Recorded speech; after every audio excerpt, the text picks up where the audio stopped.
I am three sages and a time machine. Welcome everybody to the COACHMC studio. Ding. Episode number 4, and today is a truly epic one. Welcome back to the chat. Welcome to the crowd on Facebook, on Twitter, on YouTube. It's great to have you. Another blast episode from the past, right? That is the comic book shop, right? In that beautiful town, Hill Valley, where Back to the Future takes place. And this is where we get the almanac from. But it has nothing to do with today's topic. So, well, in a way, yes. So welcome in a second, my beautiful band of brothers, of like-minded, crazy visionaries that love to dig into the past in order to search for the mystery of history. And welcome to another spectacular episode. And today, it's all about the secret to eternal knowledge. Boom. Alchemy.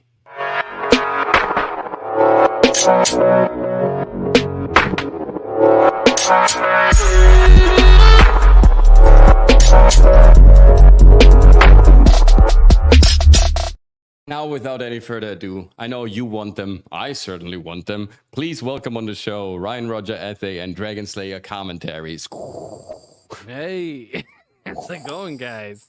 Ryan, What's come on, up, man. Dragon More Slayer? What's upbeat. up, I know bro? it's middle of the night for you. Well, hello everyone. I hope Can't you're you all play doing the flute? well. You're a flute player. Not in the middle of the night. This is my magic wand. Look, how and weird is that? My Yeah, my favorite spell is Unmolesto. Ta-dum. Welcome, Ryan, Roger, Ethe, and Perfect. Dragon Slayer commentaries to our 4th episode of Three Sages in a Time Machine. Please, right away, just tell us who you are. Dragon Slayer, go first.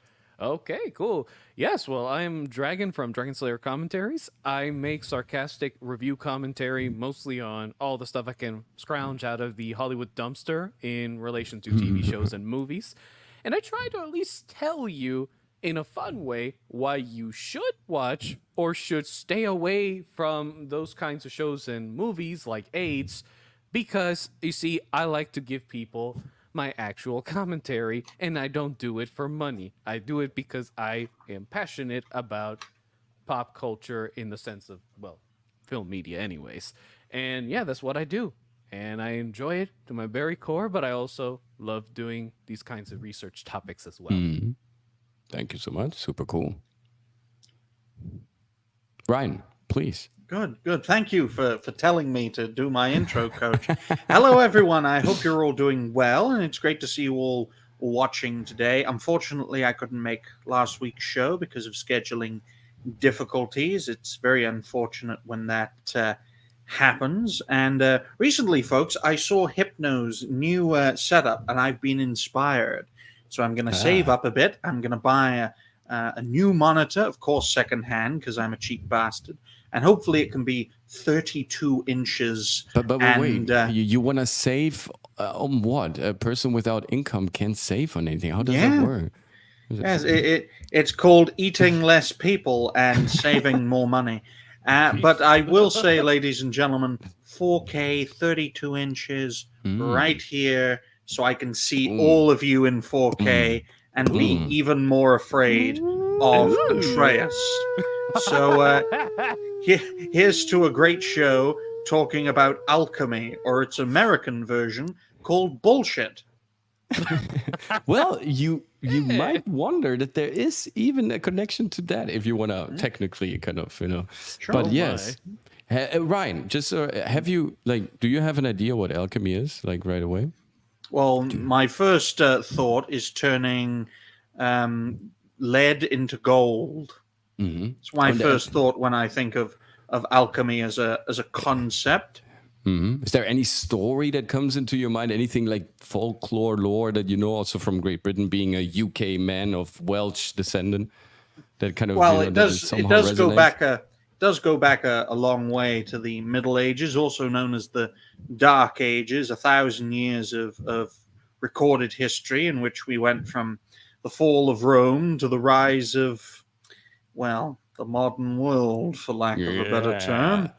And in regards to certain myths and legends surrounding alchemy, it was heavily practiced during an era in which quite frankly, from a modern perspective, no one had any fucking idea or what they were doing. And that's our arrogant perspective, as modern people. But Hey, people were just Ravenwolf. trying to find their way. And it's great to see Dobby. I hope you're doing well, my good man. That's his Nice to see you, reality-based Dobby. name, Dobby. He is a pagan man, and he was initiated as some sort of pagan wizard, so he is weird, like our host. So by when we are looking back at the mysteries and the the fascinating stories and the legends of the past, and of course Dragon Slayer can jump in a second. There is no way, if you really want to scrutinize that let's say more hidden part of our history, of our what maybe all the history books are not really giving away or just partially hinting at, right? If you really want to scrutinize that past, there is no way to get around the chapter of alchemy and the philosopher's stone and turning lead into gold and all the tales and folklore, and also some science that is involved in that, and how it even resonates today. And so where do we find actually the origins of alchemy, Dragon Slayers? The origins of alchemy, they can actually be traced all the way back to, I would say, ancient Egypt. This is the most popular way, but in the Far East, you can consider China to be ancient China to be its equivalent. But usually, it's Egypt that is the most well-known location. That's where the whole origin of the word even began. Right. The mysteries of alchemy to the Egyptians were not really like the medieval versions, which is more like trying to acquire these mystical abilities in order to basically become rich. Okay, let's be Hey, honest. Coach, I think you're violating YouTube's nudity rules bringing up that photograph. I mean, it's scientific. It's scientifically, it's a scientific document. It's used in colleges, so Right. I don't Absolutely. know. But I mean, Science is racist, Dragon Slayer. This I this know, yeah. image Right. is right. this- Absolutely. But what can we do? Research, truth seeking, science, and looking for that clue. photograph is transphobic. it's facts. This is how they wanna, how they wanna suppress us, right? By saying that some field is dangerous to look into, and this is how it always worked. But yes, you're right. Of course, we have the term alchemet, and chemet is the original meaning of the word alchemy, which is al, also what we have in Hebrew, which is of course God, and chem or shem, which is the origin of chemia, right? And which means to use or cast or metal. And alchemia, so the mixture of God and metal, so of The god metal or spiritual the and metal material, god. Yeah. right? The metal god, of fusing these two elements together. That's very interesting, right away. This is how supposedly also the power that all these big nations, if you think about, right?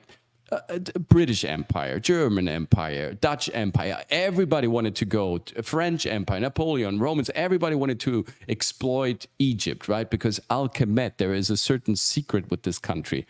And the buildings, the mysterious statues, all the riddles of the past that seem to get us from this incredible land, from this vastness.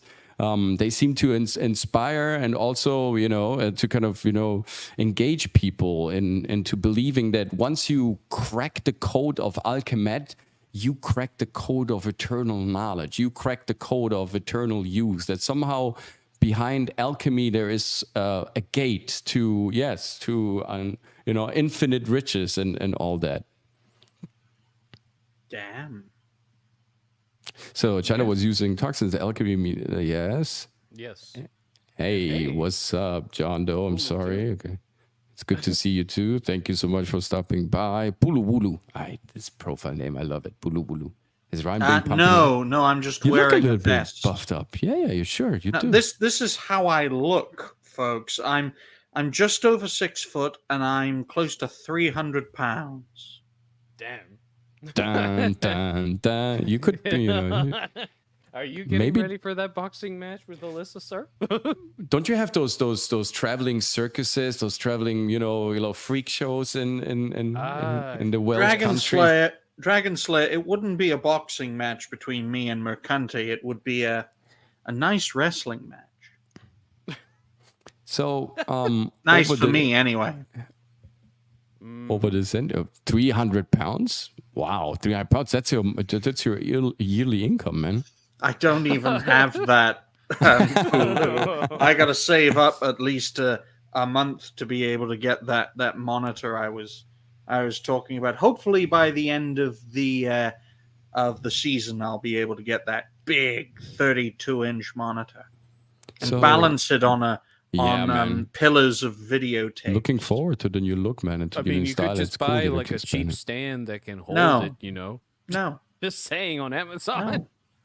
No. Okay. I mean, you could always use alchemical knowledge to conjure up a stand. I do use alchemical knowledge. I stack videotapes on top of each other to form an arch and have the stand. A true alchemist, yes. Create that arch.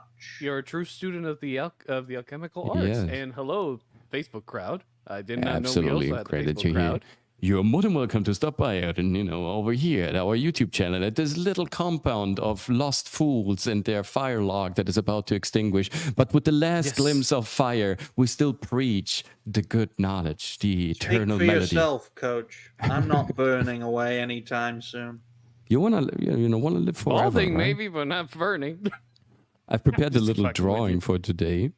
Ooh. Because in the end, there are many ways of looking at alchemy, right? You have the Egyptian code, right? It's somehow also a bit nefarious where we're playing with the dads. There is a lot of tales about necromancy, about getting in touch with the other world, the Book of the Dead. If you read Egyptian, Book of the Dead and all that old mythology, it's really dark. It's really you feel that there's a super like a high fascination with these voids, with these abysses, with these transcendental worlds, with these somehow also ghostly connections to the other side of existence. Then you look at Irish alchemy, and it's way more nature based. It's way more playful, if you want to call it that way, right? Oh, yeah. We have the different ways druids. to express spirituality. I would believe so. Mm-hmm. I mean, Ireland's greatest alchemical talent was creating alcohol, and it set back their civilization thousands of years. Good. It has a point, of course. If you challenge spirits, this is what alcohol is. It's a spirit. You distill a spirit, right? You have to be careful what kind of spirits you summon, and if you can really handle the dangers that. The whole distillery process, folks, is like messing with chemicals. It is alchemical in that point of view, as Coach showcases his plastic surgery to everyone. And from that perspective, you like it? From that perspective, I think it's turning out pretty well. My goodness. So is the hair transplant. But in all seriousness, folks, in regards to the alchemical process, especially with Irish alchemy, alcoholism and alcohol as a form of alchemy was their greatest achievement. In general, it doesn't matter if you're looking at the German masters of Meister Eckhart, the Swiss masters, Paracelsus, a Belgian, Isaac Newton. I mean, we will explore him also today. He was a huge alchemist. It was sort of also en vogue. It kind of regained after the so-called Dark Ages that weren't actually that dark, right? If you really look at them, they were actually very creative, and a lot of powerful stuff came out. A lot of empires were created. We live in the Dark Ages now. Right now, Coach. There are so many foreigners here. But even though we had these different facets of alchemy all over Europe, and interesting, so it probably was born in Egypt, and through the Arabic world, it kind of got refined a little bit, and then maybe it traveled to Europe, where it met already existing rituals coming from the Gaelic community, the Irish wizards, shamans, and all that. We had shamans in Siberia already in the 12th century that were also mixing potions and liquids. We know that. So there was a huge community of alchemists. It's not just a single thing that happened in like little laboratories in dark age castles like Hollywood wants us to believe. It was a movement that was spread all over. And one of the fundamental, thesis of this movement was to, I wrote it down now in Greek. So the word Adam, fascinating. So it has many meanings, and if there is one meaning to alchemy, it is to connect the higher being, right, the gold with the material being, and so kind of creating this fluid state, right, kind of reuniting us with eternal knowledge, eternal health, and so on. And so Adam, Anatole Disis Arctos Mesembria, that already is a spell in a way that it stands first of all for the number 10 as a value, which is interesting because 1 and 0, we know exactly what it is. It's the magician in his hand. It's the ring and the promise for, staying loyal to each other. It's the stick of of any bishop, and it's the cross and the world. It's the serpent and the apple. 1 and 0 is already kind of that premise. And that cube that we see the pharaoh sitting on, but also Sumerian and Assyrian gods and kings always sitting on, that cube is the representation of that number 10, of that atom, A10, human, right? We are Atens. We are, kind of these spiritual beings that somehow in the belief of alchemy are trapped in this material, low vibrational body.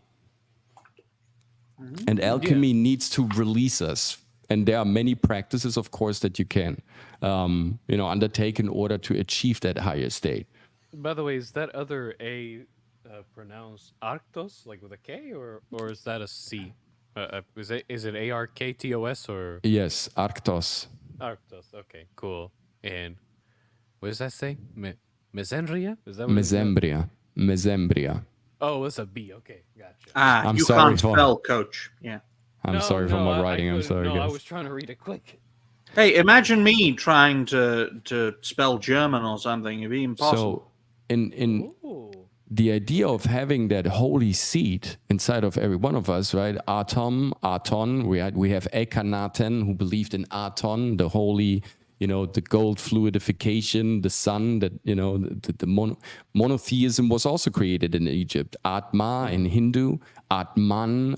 We have Odin, we have Sidon, that's Phoenician, Adon, Adonis, that's Greek, and of course also Hebrew and Babylonian. Adonai, this is for the Jews.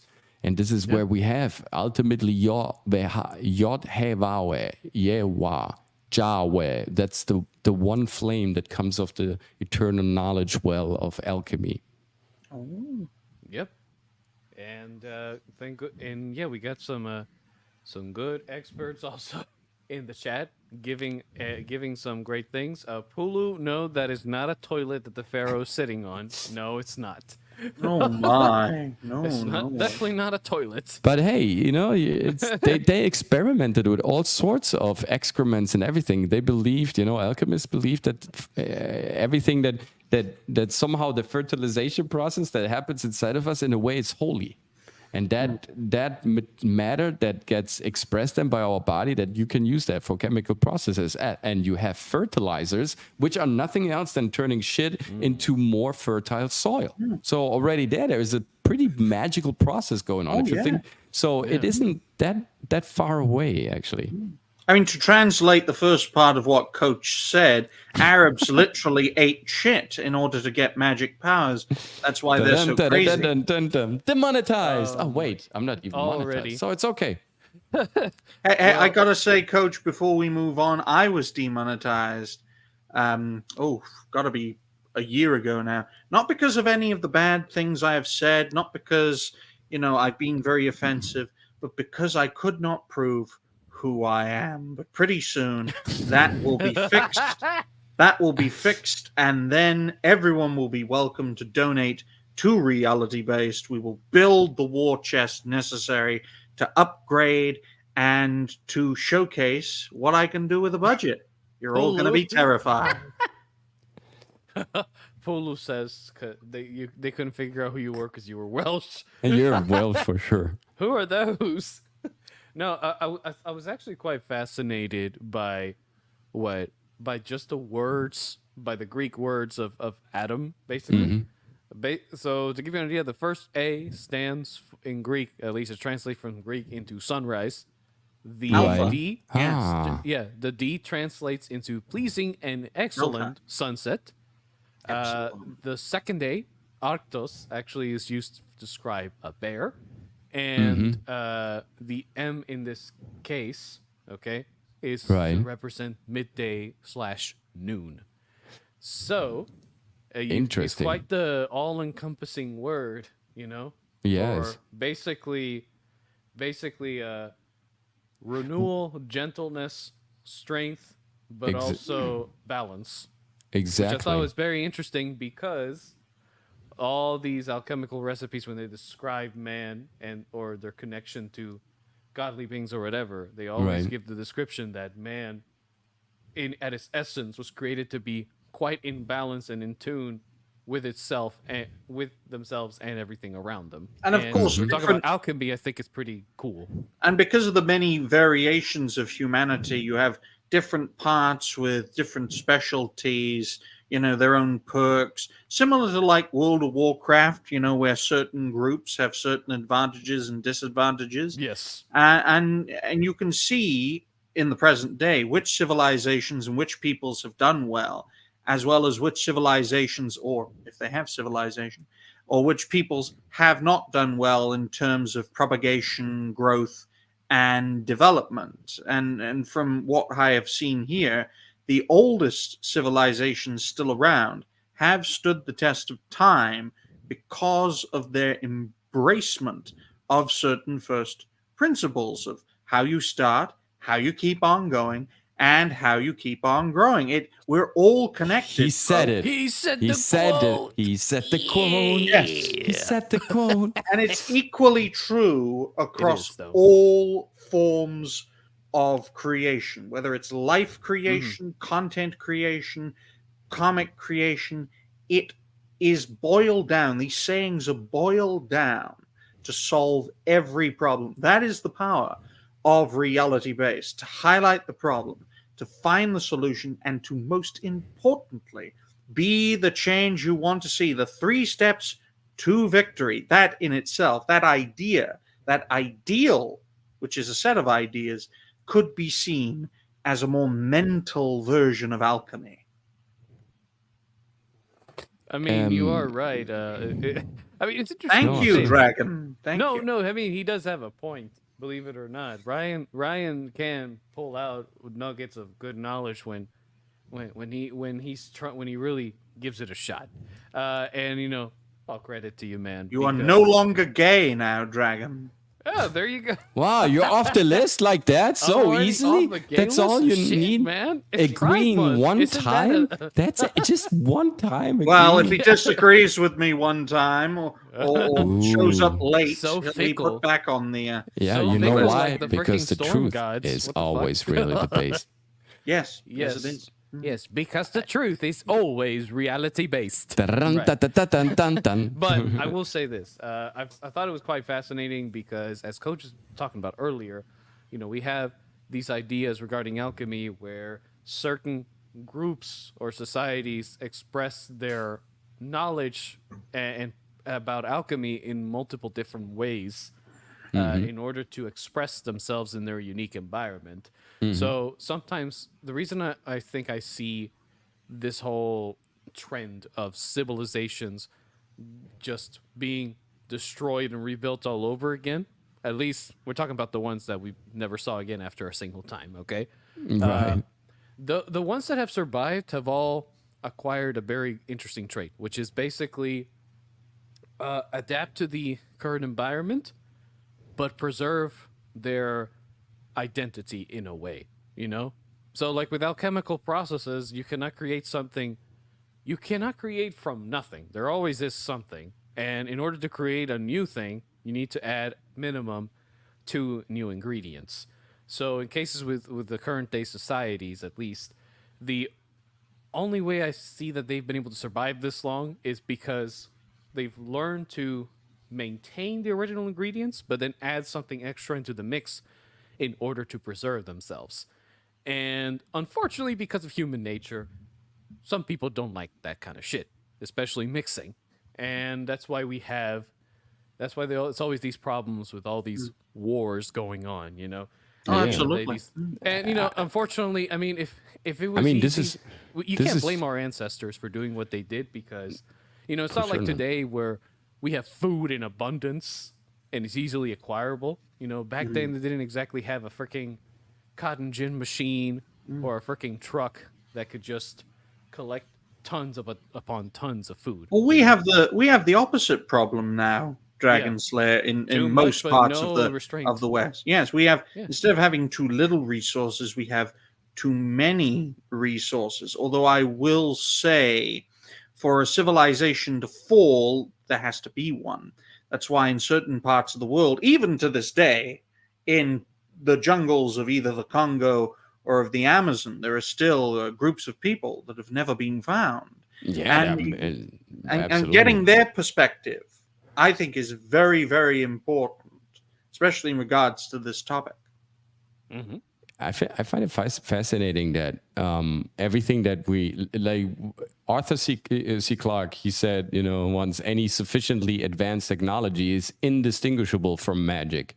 And so therefore this idea to always develop something, I think that is innate of the human existence. That's why I don't necessarily sometimes believe these scaled theories of evolution, because if I look back at the human proportion of his creativity, just the sheer volume of stuff that he has created in the past, and we are analyzing this like episode after episode, there's a new marvel that we disclose, new treasure chests of knowledge that we look at and say, how is this possible? Out of place artifacts, temples that are not reconstructible, theories that are completely accurate in terms of their predictions and of the measurements. So it seems like that we always been this way. There is not a new version, a new model. We always been incredible. Like if people from the past would look at AI and the stuff that we do today, they would say, "Wow, that's magic." And we look back at their past and say, "All these buildings, all the stuff that you guys created, that's just magic, right?" So I think we are not that different. There was always this fascination with researching the obscure angles of our universe, of our reality. I mean, this object right here is a great example. I mean, this can play music. Now, if you have never heard music or experienced music, this is magical. It is something that I can hold in my hand as of the making of this live stream in 2024. And it is something that the civilizations of Latin America had hundreds of years ago. Yet it wasn't made out of metal or plastic. It was made out of the bones of the people that they sacrificed, especially leg bones. They drill holes into certain parts. That's so and nice. then Your blow contribution into to it. today's show is so beautiful, so delightful. Well, those are the inspiring. parallels, though, Coach. It just Yes, goes true. to show that such objects as these are timeless. Of course, the Latin Americans were savage bastards who would execute you just We- for fun of it. But Not it all just of goes. them, but Yes, all of them. That's why all of them No, are not sir. around anymore. No, and no. that is why this object and its predecessors continue to last. An achievement that stands the test. Actually, one of the oldest the oldest remains that we have is, I think it's a flute that was found in Swabia in southern western Germany. It's one of the, I think it's the oldest musical instrument that was ever found. And so I think that one, I don't want to but I think it's over 50,000 years old. So mind you, this is a musical instrument that works. So already 50,000 years ago, people had the necessity to express their feelings through music, right? Through elaborated melodies. And so again, we are not so different from our past. There's this chasm that we see, this division. I think it's more mentally. There is something that we don't realize. Maybe there is still there is a bridge that wasn't built, for sure. That's why it's called Pontifex, right? He's the bridge builder between the past and the present. The one who controls the bridge controls the flow of information, therefore controls the perception of reality. Hopefully, he's based. That's why I build bridges and bring people together. And it just goes to show it's a very interesting way to use the music and the flute allegory. to show that there's more than one way to approach something and to get to something. In our case, in the modern era, we can make this out of bits of plastic and metal and bore holes through the materials. In regards to those humans hundreds of years ago on the other side of the world, how did they highlight the problem? Well, So, we need music. I How mean, did they find mostly did it with how- wood. Believe it or how not. did they find the solution? They executed people, for their Well, spiritual leaders. nah, that didn't And- execute people They too. didn't execute all the. Well, My it was a God, I need to defend byproduct. My people, my They- ancestors. Well, they weren't your ancestors, Dragon. No, Your my ancestors ancestors. wiped them out. Oh yeah, with disease, which is the funniest shit ever. Based, super based. But you were saying, yeah. Coach? No, Oh, I think God. we just slightly off course, just slightly off what our Slightly, initial but, time. No, but I it's mean, all- interesting. You talk about the native tribes of the Americas because they also had their own conceptions of alchemy as well. Let's not forget, the alchemy wasn't unique to the old world. As a matter of fact, if you look at whatever the surviving information that we have on the Mayans and Aztecs and even the Incas and Yes. even the Native American tribes, they each had their own way of expressing alchemy, actually. It's just theirs was more theirs was more focused on the Savage. spirit. No, actually not. Believe it or not, the Mesoamerican tribes, at least, so we're talking basically from Mexico and also South American tribes, at least the Incas, if we're talking about them, they were quite advanced. As a matter of fact, they were so advanced that at one point, the Spaniards were actually quite shocked at how efficient they were. The only thing that the Spaniards honestly had over them, it was the fact that the poor bastards were ignorant of the conquistadors and their purposes, which was greed, and, well, if I'm being honest, lack of technology that the Europeans had acquired because of the fact that they were in constant warfare with each other, which at that time that they first set foot in the Americas, most of these tribes just did very small skirmishes. And in terms of the Aztecs, they had already conquered most of their relative territories, while the other scattered tribes did small skirmishes. So warfare, while it was known to them, they didn't do it frequently enough in order to acquire technology as a necessity, which is Well, what plus the Europeans had. conquistadors didn't kill each other en masse for the sake of their spiritual Well, no, leader. they only did that, believe it or not. There is so they only did that in extreme cases, and unlike Apocalypto, no, they didn't do it to their own people. They would basically find prisoners of war and sacrifice them. And while it's brutal, yes, it is. They only did that in extreme situations where there was a large famine or drought, and they thought they had angered some god, and they thought this was the only way to get them to actually give them back the reins. You know, in order for the crops that's to a grow. nasty way of calling Germans. They're not germs. It's very offensive. What were you saying, Coach? Germans were called Huns back, Huns Hans, yes. back in the days. And yes, Hermes Trismegistus. And by the way, guys, since you're all here present in the chat, you seem to enjoy this little convenient evening with some crazy folks that are talking about mysterious stuff from the past about, materials and liquids. Why don't you give us a like? Just add some materials and liquids to the show. So we can, Last time I checked, Coach is actually growing, so miracles can happen. Yes, it can. It's incredible. Yes. Yeah, it's an Hey, alchemical process. And one fun fact, right? Okay. One fun fact. You don't eat with this live stream. You can do something super awesome, guys. If you can't look at the screen, you don't have to click off. Just put your phone face down or in your pocket and then just listen Yeah. to our sweet voices. Well, Or Ryan's up your maybe not ass. so pleasant.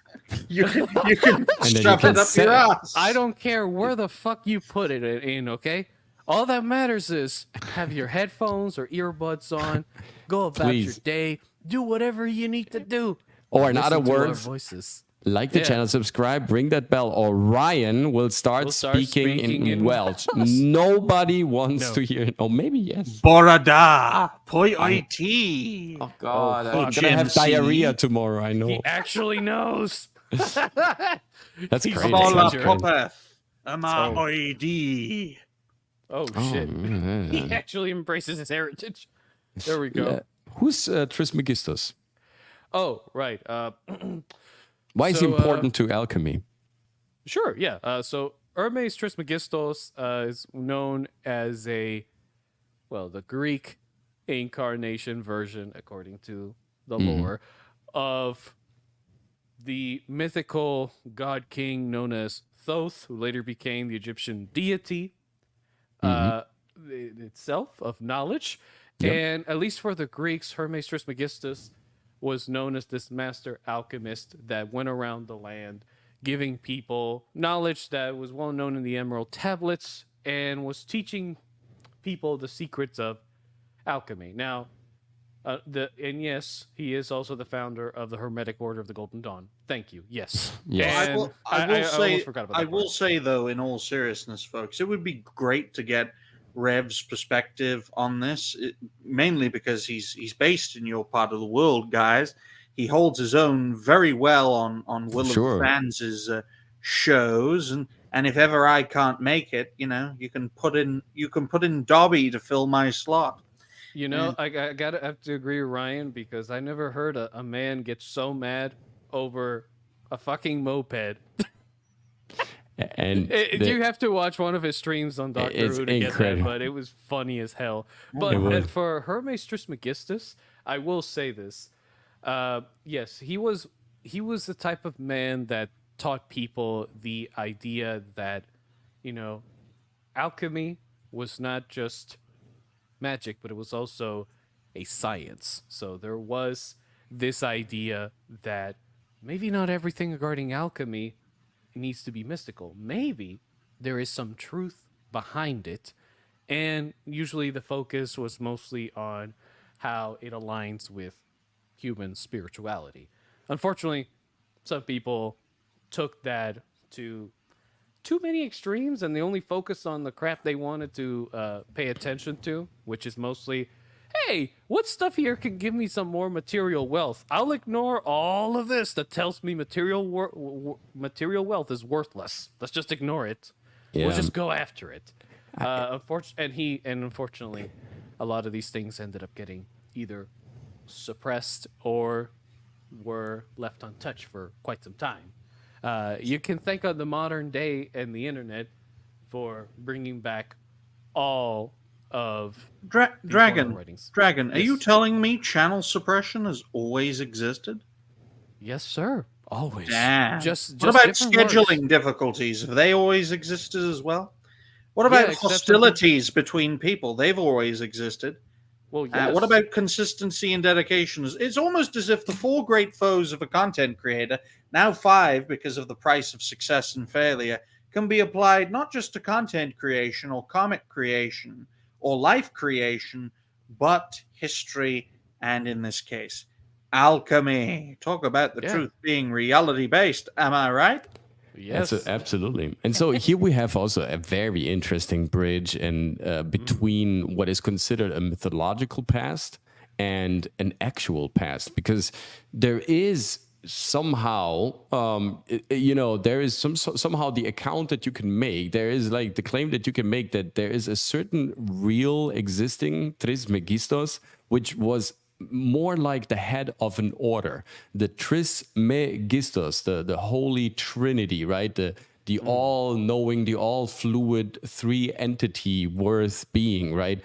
That means it was more like an academy, because of course the triangle was representing the godly aspect inside of us, right? And so there seems to be this physical existing academy in Alexandria that was maybe called the Trismegistos, the 3 holy columns, the 3 holy pillars to knowledge, where a lot of professors or great teachers could have lived. So always to focus it, like Leonardo da Vinci. If you look at Leonardo da Vinci, it seems Leonardo da Vinci, the body of work, if you examine it, it has different styles, it had different ages, it had different connotations. So it seems like it was more like a school that was called that way, or more like an academy that was called this way. And so they created multiple things under that one hub, under that dome. And that's not something new. If you think about Caesar, the title, or Christos, or Nimrod, the rebel, right? These are titles that were given. They were not Christ Columbus. If you look at old maps, there is not Christopher written on the maps. It's actually Christ Columbus. It's the dove of the Holy Spirit. It's a title. It's not a physical person.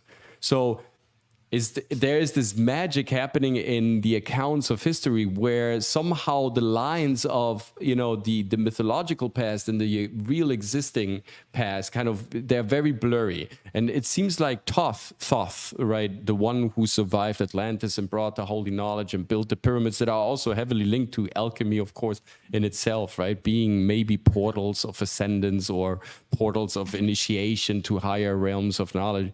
And that this guy, who is also the manufacturer of the emerald tablets. I got them, by the way. I got them here.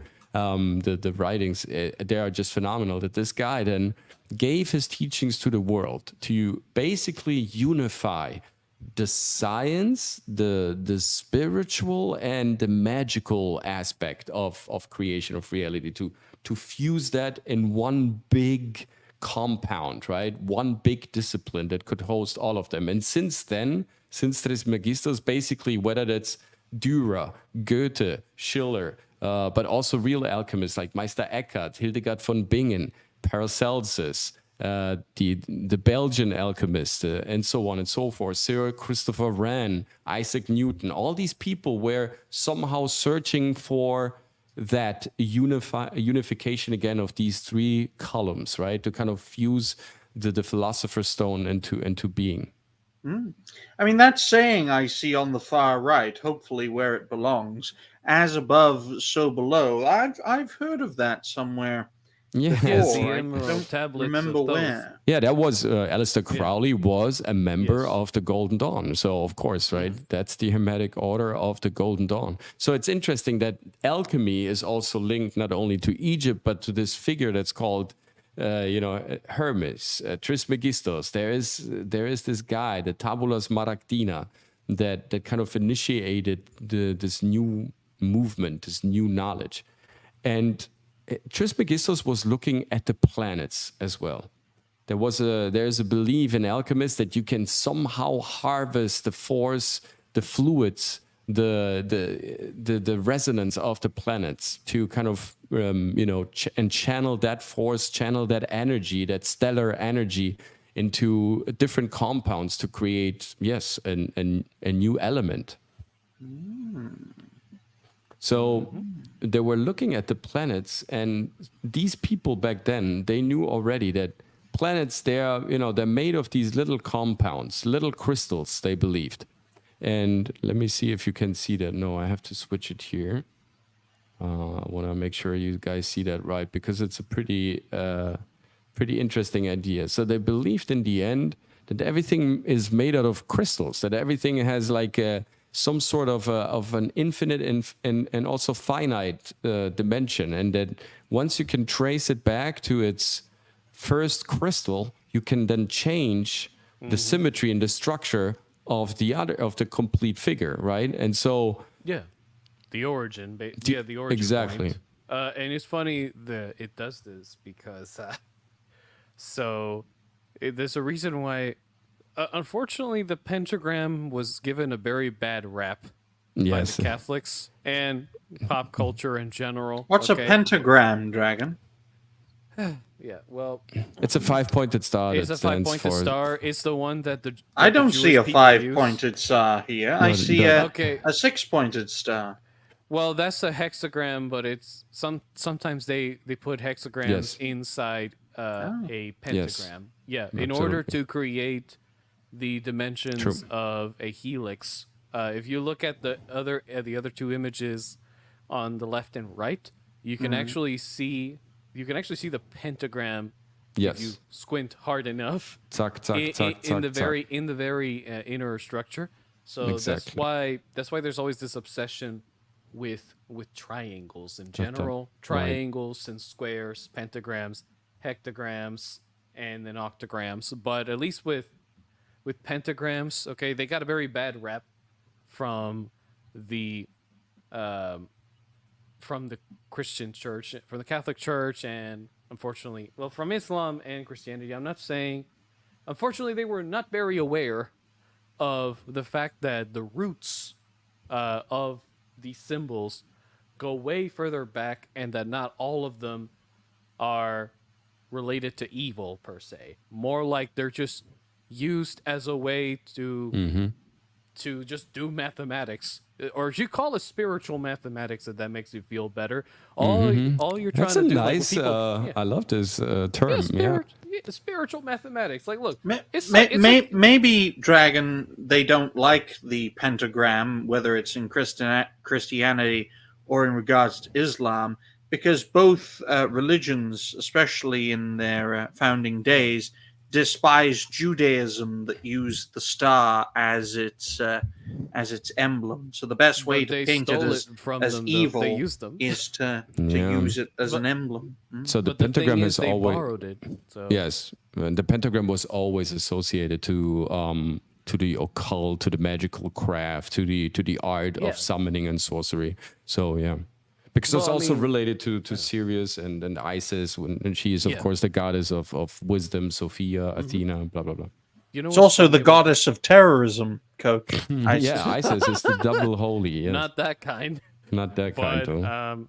The funny thing about the pentagram, too, is that, remember, I said spiritual mathematics. If you think of it in the concept of mathematics, like when you see these ancient books about people saying, oh, this is what you need to do in order to summon an entity of this kind, if we use it in video game terms, it's like you're trying to get all the necessary ingredients in order to increase your percent chance of success of a successful summon. All right, and the pentagram is just the base formula that you use in order to facilitate. Yeah. It's what you use to open the door, but it's also the barrier that supposedly protects the user from basically getting fucked over by if they piss one off. Basically, it's also in Pythagorean alchemy, if you want to call it so, right? You have the triangle, which is of course the essence, the holy seed, blah blah blah. It's the initial creation. It comes into the third dimension because it's created of the Vesica Pisces, which is of course the fish of God, blah blah. But then you need the pentagram to seal it. The pentagram has always been recognized as a seal. And if you look to the military forces that we use today, right? What do you see on those bombers? What do you see on those fighter jets? What do you see on those military insignias? You see 5-pointed stars because that's the seal, right? So that's the seal of the country that travels, and it's also a protection. It's also some sort of it's a spell. Mm-hmm. Yeah. So Jews have magic powers. They do, like we all do. Like everyone has magic powers. What we're looking at, actually, alchemy, Trismegistus coming from Alexandria, and then there is another path that is not mentioned that is also Thessaloniki. Thessaloniki, people don't know it, was one of the most influential unknown cities in the geopolitical panorama in Europe in the last 200, 300 years. And people don't even know it. It's been a very influential city for various reasons. We're not going into that today.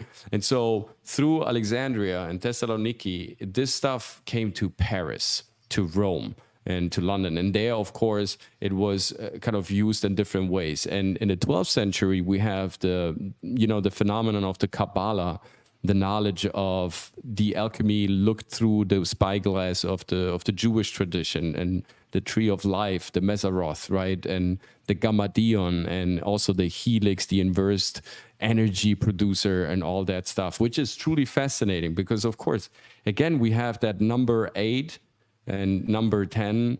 And this leads us in all types of numerical speculations as well. And that's, I think, what's so fascinating about alchemy. You look at it from a compound of liquids, and then you get very quickly into compound of mathematics. You start with mathematics and you wind up, with astrophysics and liquids. So it's somehow always, it's a fluid state. Alchemy is not one craft. It's not one discipline. It contains many different disciplines, many different outlets. This symbol in the middle Yeah, If you that's go the tree back of to it, life. That's the looks Kabbalistic. very familiar, like a It's a key. For alchemists, this is truly important, right? There are like four sephiroths, four angels, right? And they are representing the four elements, the four corners, the four seasons, the four inner planets, ba ba boom, ba ba bum. And if you spread this out, you get a grid. And that grid is, when you complete it, like what I've drawn up there, it's called an isotropic vector metric. Super complicated word, but it's actually a very simple geometrical structure in the end. It's similar to what we have here. And this isotropic vector metric in the middle hosts another geometric body. And if you are capable of extracting that out of the atom, you gain access to an incredible power source. And this Looks is what like a spaceship. it is. From the It top. is. And there, you know, if you read the Kabbalistic, you know, there are many different writings. They somehow also hint to that. And this is where, again, the 72, you know, this is also, again, the number, which is, of course, 9, which represents that force that goes up and the force that pushes down. And when both collide and merge and fuse, you have a new force that emerges out of that impact, out of that collision. The isotropic vector metric, Jawe. Okay. Wow, sorry, it's just. I mean, no, You're I've funny. done. I've looked into this. It's just like I sometimes forget how deep this goes. Right, and if you polarize 72, right, just to end this up and make him real crazy, you have, of course, 144, which is the holy number to the Pythagorean cult, which is again 9, which 9 is everything, right? This is the hyper number in our universe. If you take all angles of any like if you deconstruct them in all angles geometrically wise, you will wind up with the root number 9, right? Also. The sun, the diameter of the sun and diameter of the moon. The root number always comes down to the 9. To the divine. The ultimate number is 69 for all contexts. Dun, dun, dun, dun, dun, dun, dun, dun, dun. Another public service announcement, by the way. If you haven't smashed the like button so far, why don't you do it right now? Don't. This looks like a 0.000.036 calories. Hey, look. This looks like the Talmudic blood magic symbol. Is that what you were trying to figure out earlier, or is that what you were thinking of, or? Yeah, that tree of life that I saw looked like a key. Looked like a key you placed into something and it would open something. Well, there is, if it makes it easier for you, in the 1960s, in 1960s Superman movie, they used crystals as a way to like store knowledge or memories, and which basically allowed Clark Kent to talk to his father. Yeah. Right? So, and what's his name? It's Kal. Yeah. Right? It's Kal, yes. Alchemy. Kal. It's just turned. Take the L. Yeah, and so, you know, I always thought it was very fascinating with that because, you know, there is like a very big alchemical component to crystals themselves as well. Is this another spaceship? No, this is something I came up with. I've read this quote by Leonardo da Vinci. So if the square symbolizes, I'm sorry, let me just go back on that. So if the square symbolizes a solid world, the circle represents the spiritual and eternal world. And so we have this connection also in the pyramids, right, where we have these three sections. There's three. That's why you always also, if you look into Sudan and all the pyramids that haven't been unearthed so far, in Sudan, we presume that there are more than 200 pyramids that need to be unearthed. They're still under the sand. And the groups, you can see them with ground-penetrating radar. It's always groups of 3, right? Pyramids are, usually they come in groups of 3. Because they are these 3 passages, these 3 holy chakras, these 3 very, very essential parts of the ascension process. The throat chakra, the heart chakra, solar plexus, which is the symbol of the circle, which is the solar plexus, the heart chakra, which is the symbol of the ascension, which is the triangle. And when you bring all these symbols together, again, you get into physics. And it doesn't matter like where you start, you always get, you need a fraction of all these disciplines to put them together in order to crack the code. I think this is what alchemy ultimately wants us to understand. Yeah, and if it makes it easier, this is always interesting with these pyramids. Picture of scary monster. Ah. Yeah, blah, blah. No, Precision. yeah, no. I don't know why that reminded me of Powerpuff Girls. I don't. Okay, sorry, it's a Another random comment. picture of a scary monster.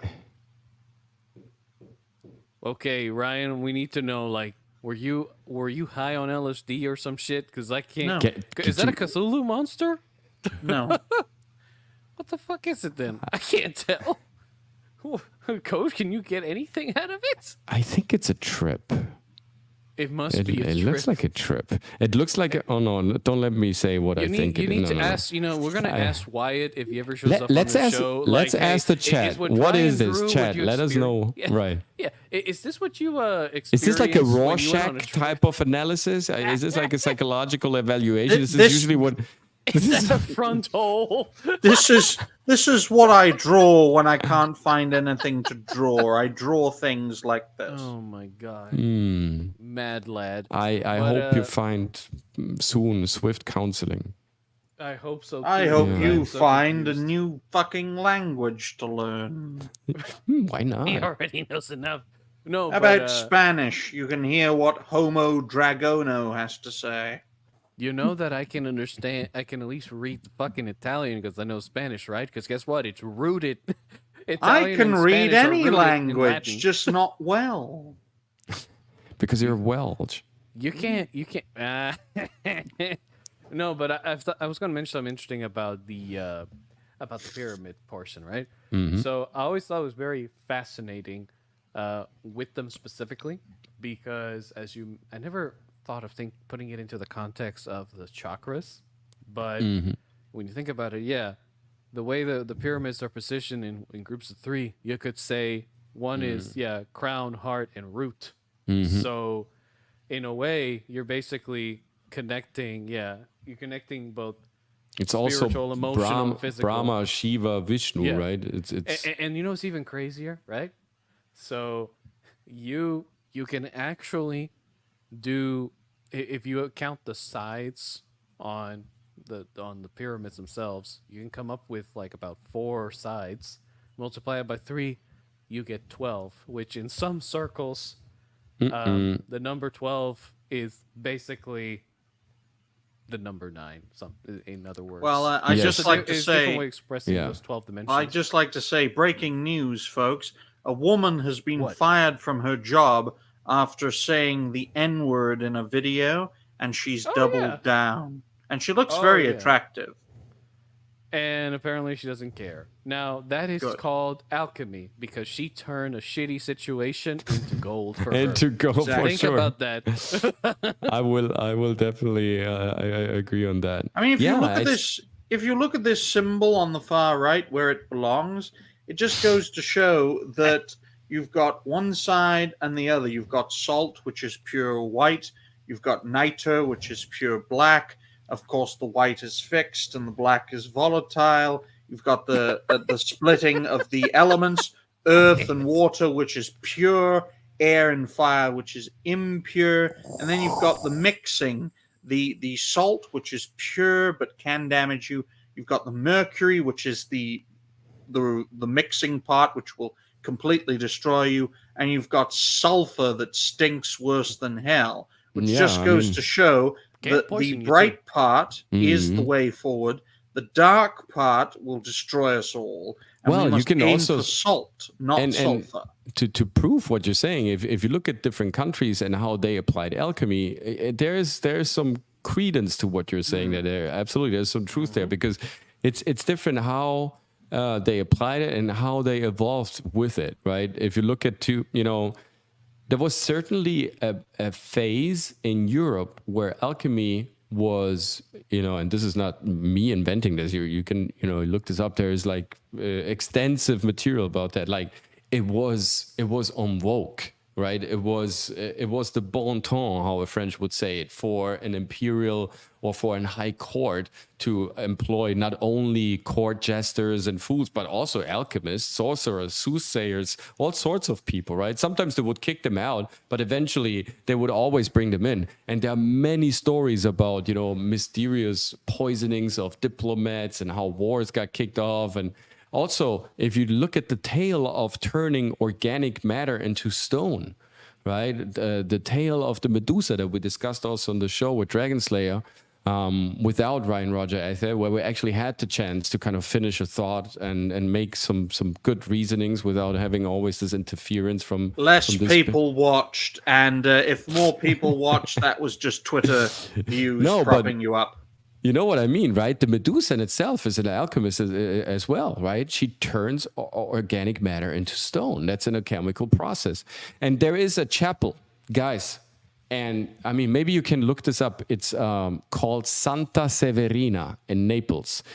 And in Santa Severina, I've been to this chapel, I think, 4 times in my life. It's one of the most amazing things that you will ever see. Like, it's what's in there. It's absolutely like, it's earth-shattering. And I'm not exaggerating.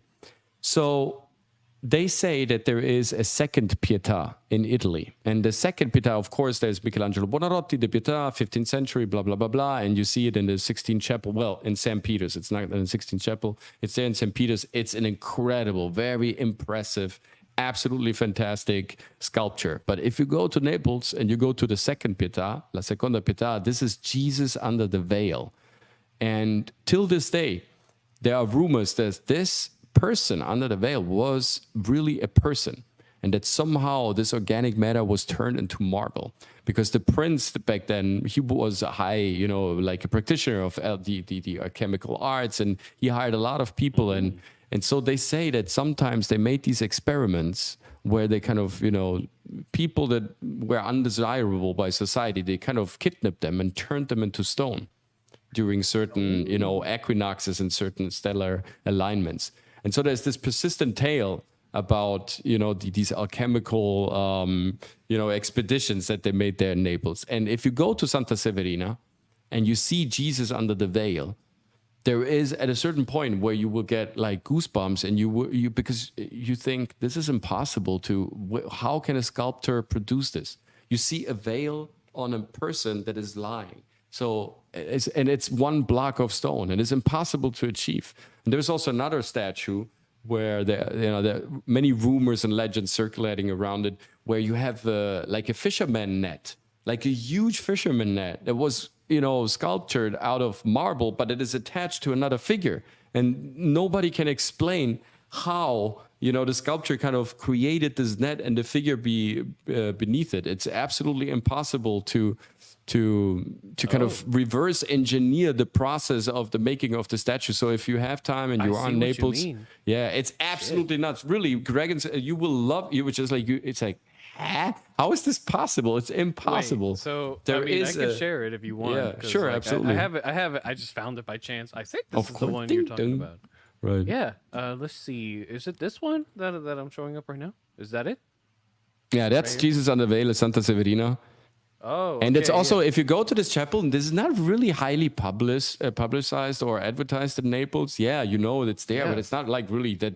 When you go there, it's rather small, not many people there, and you think like, how is this possible?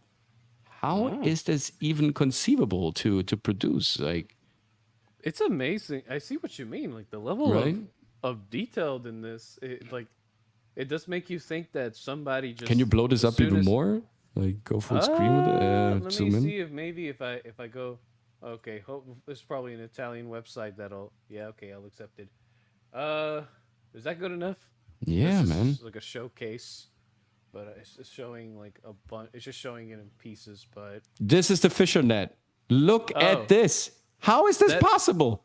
That is very interesting. I mean. It is quite amazing. Yeah. You're right, because like the detail on the sculpture is Yeah, ridiculous. I think if you research the prince who commissioned that, right, and the whole build up of that, and by the way, this is nothing that I've researched previously. This is something I came up with when I was there. Like, look at guys, that detail, when you bro. step This is into that place, you immediately feel that something weird has. It's like there is an energy there that I really can't explain. I'm not kidding you guys. It's really magical. I've been there like 4 times at least, and it's always getting me, and there is something, and and then I started researching it. I found out this is actually a chemical temple. You thought weeping angels weren't real? Go into that fucking building. They're real. It will blow your mind. There is nothing. Wait, I've say seen that some again? art. Is it an alchemical temple? You said. To me, yes, way. this is in a chemical temple. Yes. Is that what you believe? After research, Yeah. Stone I can imagine that. statues that are Look at alive. this. How do you do that? How do you create a veil? It's just impossible to just. I mean, you would have to have at this point. And the fisher net yes. also is. And I that think, whole setup looks It's possible. alive. Let me put it this way: it does look alive, but I'll tell you why. Most likely because whoever was hired to do this, they must have had some divine talent or vision. Because No, otherwise, they turned people into stone dragon I and know, then but brought it's them to quite- this building. Yep. It's A quite a gorgon. talent. Look a at that. living gorgon. I know, Did- but it's the amazing part is that for all you know, whoever was working on this, maybe one of them knew these arts, or maybe they Yes. just had such a sharp eye for detail that you could call it almost alchemical. Or because they're Maybe- aliens. Or The maybe art of there was, alchemy- or because the maybe art they of had a alchemy is tool. spiritual. Absolutely. Think about it. At its Totally. root- Absolutely. at its root, it is, 'cause, spot on. Absolutely. You're saying remember something. Or Yeah. they're aliens. Think like of the weeping Tibetan angels. lamas that are putting together the mandalas with the sand corns. In a Yeah. way, that's alchemy. That's a spiritual temple that you're building there. Yeah, I mean, The alchemy, spiritual at the end mountain. of the day, it was just a way to. It's just another way of teaching people to attain. I wish I could turn balance. Atreus into a stone statue and put him into a. He sometimes turn it behaves into like an one. obsidian one for all you. Could you imagine though the Saturday Night Hypnosis Oh, crew? No, Here but we go. guys, if you ever sculpted- get the chance to travel to Naples, you absolutely must stop by this Santa Severina Cathedral chapel. It's like a small chapel. You go in there, it will blow your mind. Take some time. It's absolutely unfathomable. You should. You really should. Naples, by the way, is a city that is also full with alchemy, full of old tales. And we have also, of course, organic matter into stone with Pompeii, where we maybe, found out that Pompeii, the eruption, wasn't as old as the history books are telling us. I, highly recommend you to check out that. That was still an open class doodle episode, right? Or was that already 3 Sages? that was. I think that was when we still called it open class. Well, Yeah, open class. Well, For the sure. Check Hypno out that. statue will be made of gold. Coach's statue will be made of silver. Dragon's statue will be made of copper so that he turns green. Atreus' statue will be made of obsidian, and my statue will be made out of paper mache. Hello, No, Jim. we could use. Hey, Jim. Sir Blom. Good man. Sir Blom. Shoe bomb. Sure. Schloblum. Thank you for already offending a brand new visitor. He's one the of our channel. regulars of Reality Based. We call him Shoe Bomb to make up for the fact that his And then it's last okay. name is unpronounceable. I mean, it's no snottish. Schloblum. Yeah, Schloblum. Yes. No. Schloblum. I think I saw something of that matter. I highly recommend the documentary Why Beauty Matters by the late Sir Roger Scruton, that covers the sublime nature of these statues. It's on Vimeo, yes. Really? Yeah, Okay. I think I saw that one, or just there are many interesting theories on how these fisher nets were created, or the veil was created. Of course, you could say, well, it's just a fantastic sculpture. Marble is very soft and all that. I am again. It's I'm myself. I'm an artist, and when I look at this, just trying to imagine how to create this, it really it blows my mind. Really, if this is really just made by hand just pure manufacturing craftsman skills. That's it's almost godlike skills, right? Oh, yeah. I mean, impossible to kind of comprehend this. It's Swedish. But Oh, shit. it just showcases the supremacy of the European people. You don't see any other civilization craft such wonders. What is the Philosopher's Stone? Well, I have no idea. The Philosopher's Stone. Yeah. Okay. Well, let me think on this properly. No, because I gotta separate it from the Harry Potter one because I was big on My those movies. goodness. Santa Severina, Jones. Santa Severina in Naples Way. Santa Severina. Mhm. It's really easy. apparently It's a museum. yeah.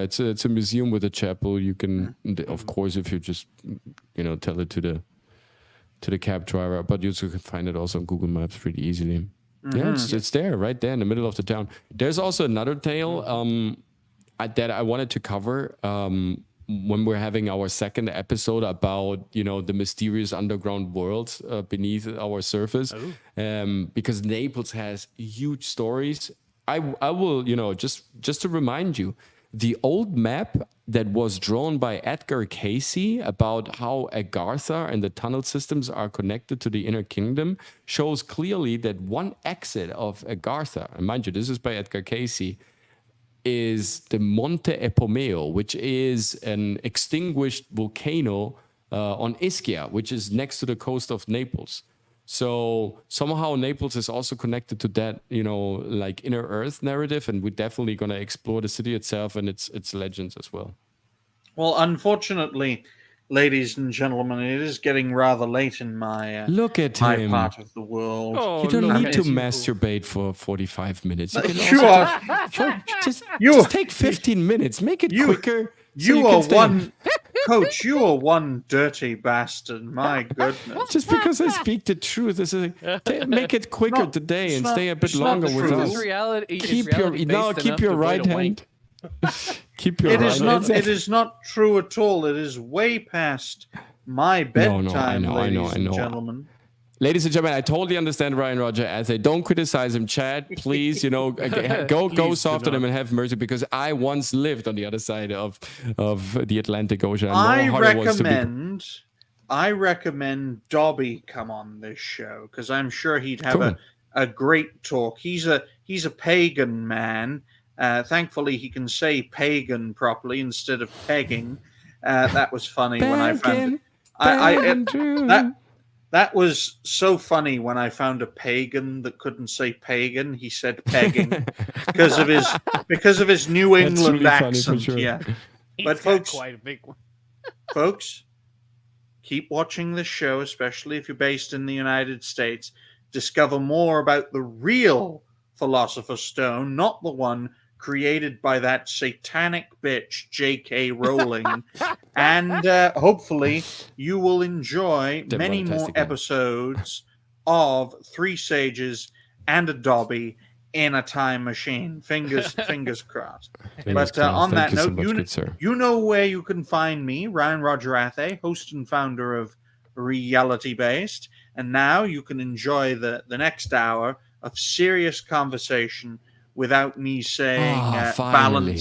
balance these nuts in the chat. So We yeah. will miss you dearly. You know that, Fine. Ryan Roger. I think, my good sir, we will miss you dearly. But Fine. thank you so much for giving us your precious time and contributing in such an exquisite manner, like you always do, to the show. now, folks, Thank you, man. if you don't watch live, you can always catch the replay and check out the first half of the episode with me actually in it. So bye for now, guys. Bye. Bye, good Bye. sir. Bye, man. I care. Yeah. Oh. All right, bring out the booze and the drugs. He's finally gone. Yeah, let's Yeah. party. Let's party. Ding, ding, ding, ding, ding, ding, ding, ding, ding, ding, ding, ding. Oh man, always in sync. But no, dude. To talk about your the Philosopher's Stone, yeah. Sorry, I had to remind myself not to think of the Harry Potter one.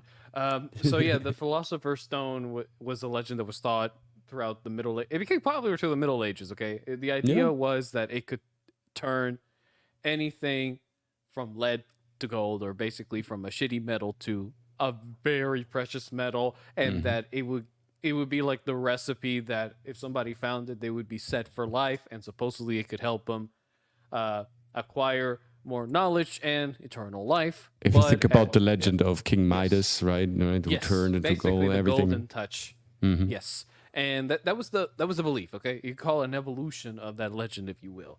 And the craziest part about all of that is that with the Philosopher's Stone, at least in my own research that I've done, it seems that the lead and gold. We're not talking about, the substances or the metals. More like lead being your current self in an ignorant state, and gold being enlightenment. More like spiritual enlightenment that leads to true freedom.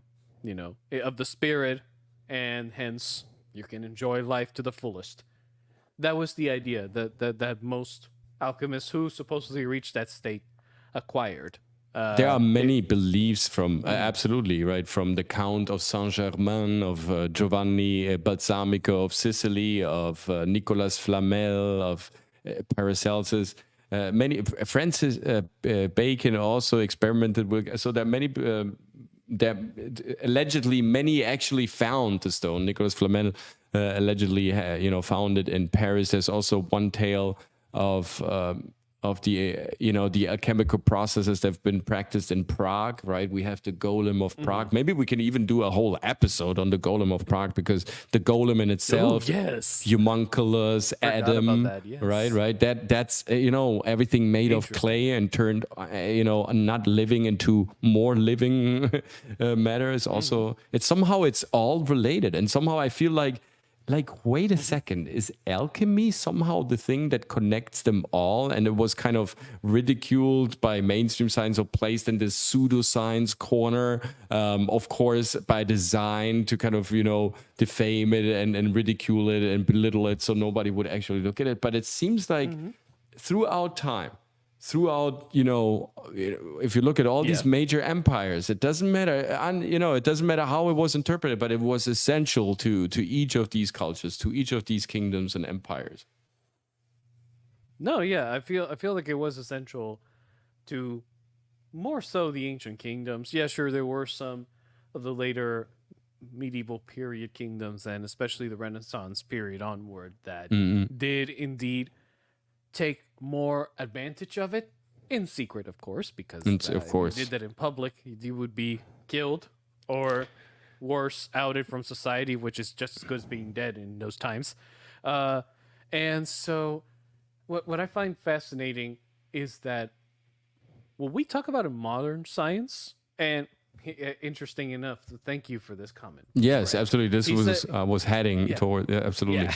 He does mention here, that the ability that we have to create new elements through nuclear fusion and particle accelerators, that is a part of alchemy. Ironically enough, alchemy is both physical and spiritual. But at least for the physical component, we call that nowadays science. Okay? And now, of course, our science is significantly far more advanced than it was at that.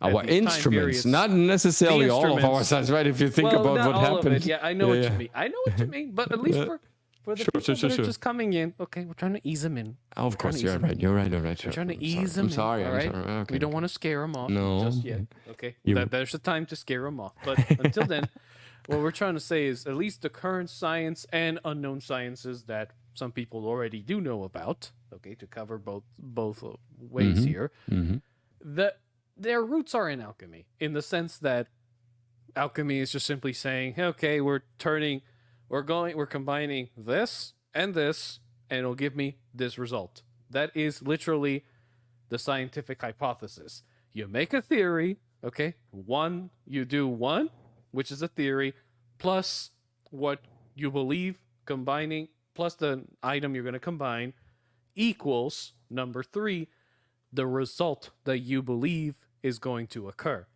That is alchemy in a nutshell, at least the physical aspect of it. In spirituality, well, if we can use the Christian version, which is basically if I combine the ritual of prayer, okay, with my intention, then that will equal either some sort of emotional or spiritual relief that may lead me to be better or have an easier time with myself or improvement. That's also alchemical. Just trying to say, when you think about it in that perspective, would you say it's a spiritual programming of organic matter, or I feel like on the spiritual side at least, and you can say this on the physical, but on the spiritual side at least, at the end of the day, the whole universe, it seems to me, it's all at its root. It has mathematics, okay. But at the end of the day, mathematics are only used to understand the wave, what we can the sonar wave, yes. sense or perceive at the same simultaneously. Yes. You know, it's like it's the fragments. If you grate Parmesan, you have to go, and then you can figure out this was once a Parmesan, but of course you would Look, it's like with the human body, which is the best cheese in the world, by the way. Yes. You know, experience real Parmesan. Parmigiano. Yeah. Don't buy that knockoff, the cheap knockoff, the Parmigiano from Brazil. Don't fall for these things. Parmigiano Reggiano. That's real alchemical fusion. That's the alchemical. That's the ultimate alchemical fusion. Yes, absolutely. Parmigiano Reggiano. Okay. No, but I'm sorry. Yeah, you were right, man. Yes. Yeah. I mean, when you think about it, okay. If we asked a computer, right, to come up with a program that can calculate mathematical equations from analyzing a single video. Say in this video, there's a person, the fan is going, and let's say this person has attached to them things on them that allows the computer to collect more data, maybe on their vitals and senses and whatnot and brain activity, right? Right. If the computer started analyzing, how would it do it? Well, it does it in a mathematical analysis, then eventually turns into that eventually gets translated into data that we can perceive. And when you think about it like that, you know, that's how the around, Hubble telescope takes pictures, quote unquote. Exactly. It's not photographs. It's not pictures. It's an interpretation of wavelength. Yeah, exactly. But it's at the end of the day rooted in mathematics. Sure. And the idea behind it is, well, the way you feel the air around you just in your daily occurrence, the way that you're able to perceive certain things on your screen when you see them, the sound waves of your voice, it's all rooted at the end of the day mathematics, okay? But you have to understand, mathematics at the end of the day, it's just the expression of the scalar wave, right? It's just the raw data, right, that is then translated. And maybe alchemy, you know, kind of to follow your reasoning, maybe. And here we see also what I wanted to show you, that alchemy not only influenced, of course, science, but it also influenced the science of vision. So the science of prophecy. If you look at the tarot discipline, at the craft of soothsayers, Vaticus, right? The Vaticus is the soothsayer. Yes. So Vatican doesn't mean nothing else. That's the Pontifex. Again, I'm telling you what's about to happen in the future. I'm building the bridge. Pontifex Maximus. So it's highly connected also to the art, to the somehow also occult art of predicting the future. So the guide. Yeah. Yes, absolutely. Which in a way it's not to kind of, you know, stain it with a judgment. It's just the way it was always perceived by, you know, general public. And so alchemy also influenced the art of tarot, of prophecy, of predicting the future, because certain elements combined would give a certain reaction. So if you think of that, the alchemists were breaking down us humans into elements, and then they see certain elements, you know, clustered together, accumulated in one place, they could predict the reaction of them coming together and creating more and more heat and fusion and kind of, you know, combining each other. And so, you know what's interesting?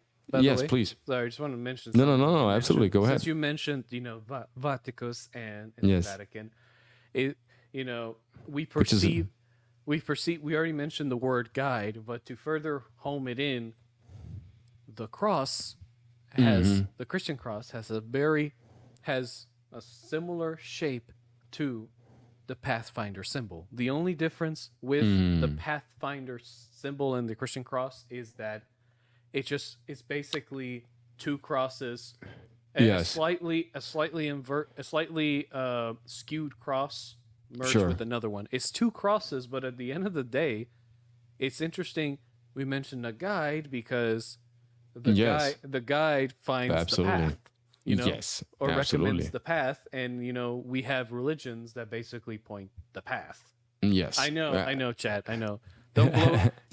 Don't focus here. Don't blow your brains out. It's actually perfect. Okay, mind blown. I know, but I'm just saying. It's very interesting when you think about it like that. And so the idea behind this, now we have also Count Saint-Germain. Just maybe we do an episode about him, a very interesting, very elusive, and nonetheless very prominent figure of history that somehow lived for hundreds of years, right? And claimed to be an alchemist that could live forever, and kind of figured out how the Philosopher's Stone worked. I think that the power that the Philosopher's Stone has is to reunite the elements, letting you understand that in the end, it's like in Kung Fu Panda. When you mastered all levels and you can actually get the opportunity to eat, you're not hungry anymore. You don't need the food anymore. Yeah. So by the time you master it, the very thing that pushed you to mastering a skill, the ambition of eating the dumpling, right? That fierce competition, that brought you over the actual target and letting you understand that it's way deeper than eating the dumpling. It's to have the force to say no to the dumpling, which makes you a real master. Mm-hmm. And not eating what you think is rightfully yours.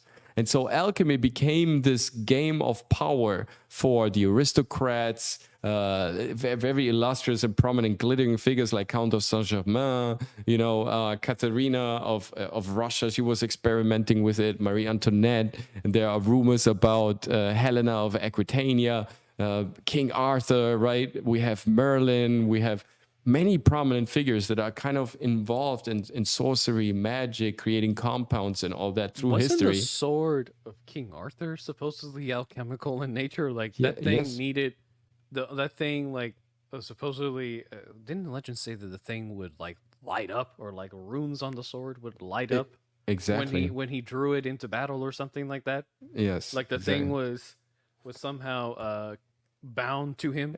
It's very interesting that you're mentioning it, because the sword was stuck where? In a stone.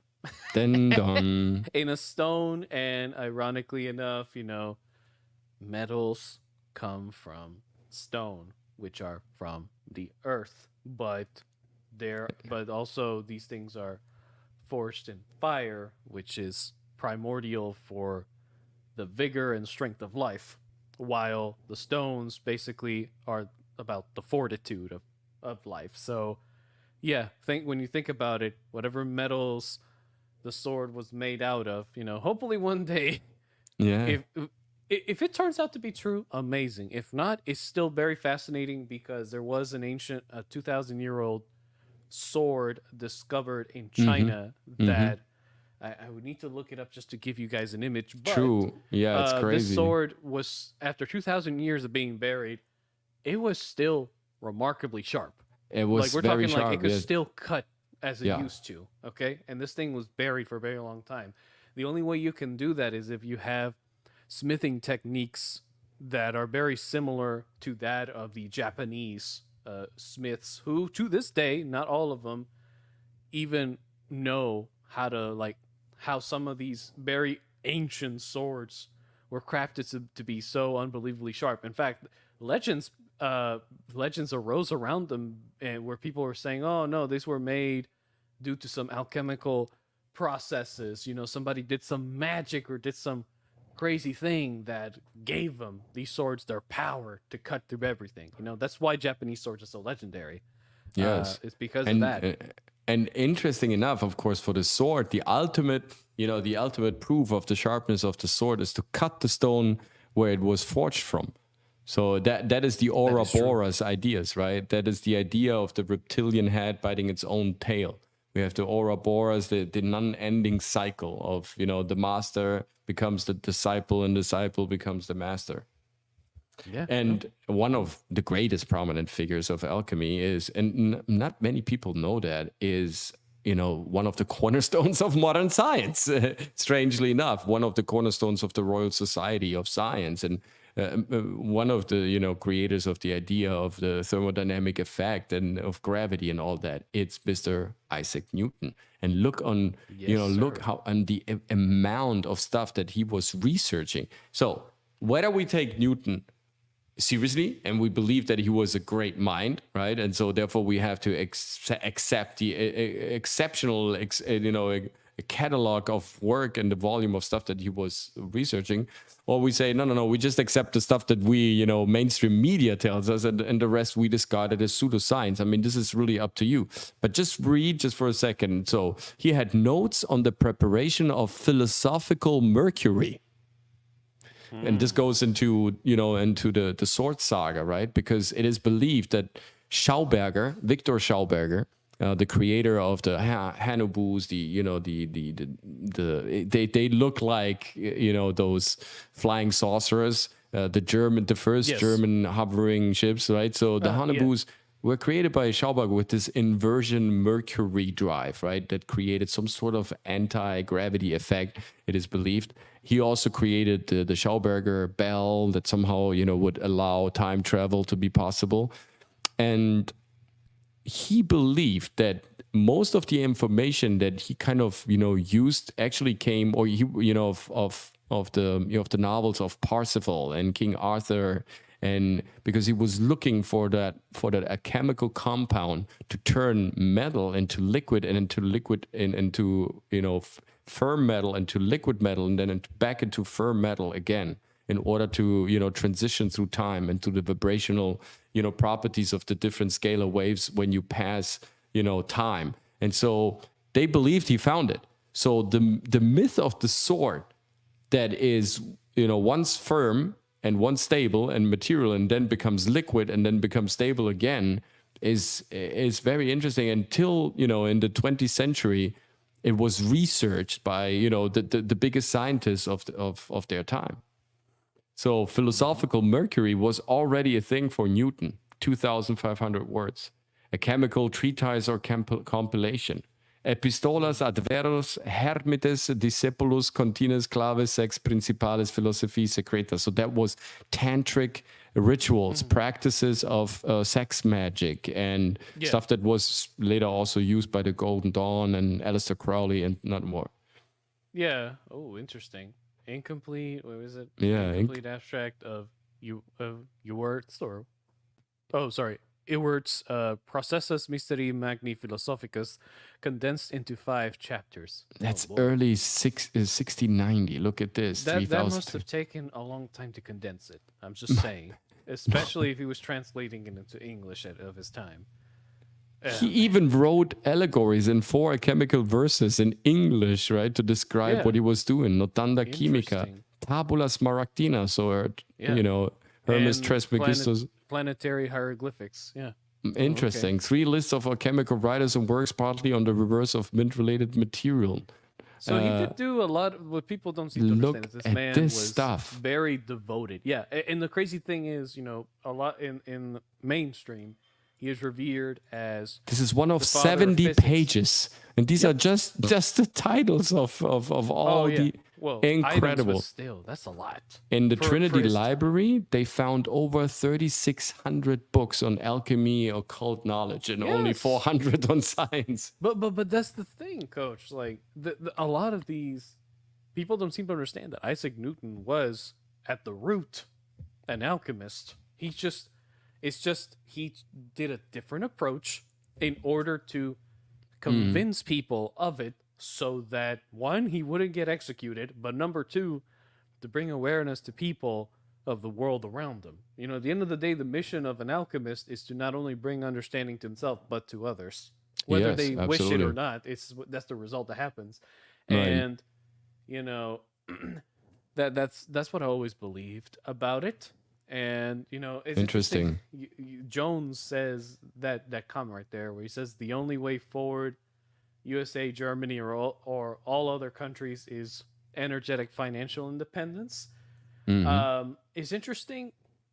that you say that because there's a lot of documents, both out in the public, just you gotta search for them really hard, or in secret, that show that there were many scientists from way back before the 20th century and during the 20th century that had already come up with alternative ways of energy that was actually more efficient than what we use now. The only problem is a lot of these people either got coerced, threatened, or unfortunately killed. Bye-bye. Thank you for your services. You're not welcome anymore on planet Earth. Please check out. The devil is waiting for you. Yeah, no, it's crazy because all these people were doing they were just like Isaac Newton. They were passionate about wanting to help their fellow man, but unfortunately they had that dark side where they became their human nature would take over. Sometimes they'll become obsessed with the fact that, oh wait, and yes, the only way this knowledge can come out, even if I'm dead, or the only way I can survive is if I just release this out there in the open internet and just let people do with it what they will, and I will never get credit. For a lot of scientists, that seems to be a very hard thing to get over, which is that they want credit or the fame, the acclaim, at the cost of helping people. That sometimes takes over their best nature because let's take that even further. I think you're spot on. I think that thought has absolutely something that needs further exploration. Let me take this up a notch. Now, look at all these mysterious big fires, right? The Great Fire of Chicago, Great Fire of London, Great Fire of Paris, Great Fire here. Yeah, okay. Maybe we're talking about chemical rituals, because we know that fire, for the chemical process was needed to cleanse, to purify, to bring. And if you look at the narrative, it's always like Nero burning down Rome. So Nero, that's interesting. If Nero or Nera, actually the word and its root means fire or torch. Yeah. So maybe these crazy obsessed psychopaths, right, that were sometimes on a less psychopathic note, like Newton, right, that could keep it for himself, but we never know, right? Or like if you go into the Frankenstein arena, into the Golem arena, all these people that the Elohim, he created man, right, in his shape and image, right? Prometheus, right? We have these alchemical processes throughout history, throughout mythology. They're coming back in our folklore, in our literature. They influence scientists. They influence sculptors. They influenced heads of states. So when we're talking about these great fires, maybe there was a conviction of maybe we need to set fire, burn this place down, right, and kind of activate a new chemical process for the society, right? This is maybe the absolute delusional thought. I can believe that to some degree, but if we follow the accounts of at least Emperor Nero, I will say like that man was just like Claudius, just like Caligula. Yes. The a little batshit insane. Okay. Yeah, just like not like Caligula. But not dumb. He installed the right people to take over. And I'm sure he did. And I agree with that. It's just, I feel like at least for Nero specifically, he was more. He did not like the ancient Christian cults. He believed that they were disrupting a system that had lasted for thousands of years. That's why they manufactured the new Messiah cult with the Flavians and everybody. Yes, absolutely. But the craziest part is, at the end of the day, with the fire, I could see it as either being accidental due to, say, you really believe that all these great fires are accidents? And no. Let me put it this way. I believe it's two possibilities, okay?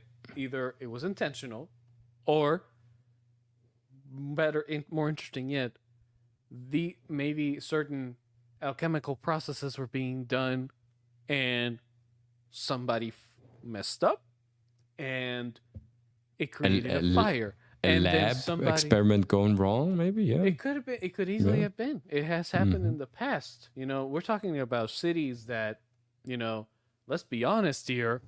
Yeah, They didn't absolutely. exactly Pat. have buildings Absolutely. that. Yeah, If you, exactly. So if you look at the logo of the Chicago University, they're using the phoenix as their logo, which is I thought very yeah, you know, funny. and from the interesting. ashes, Sure, from sure. the ashes, life rises. Yeah.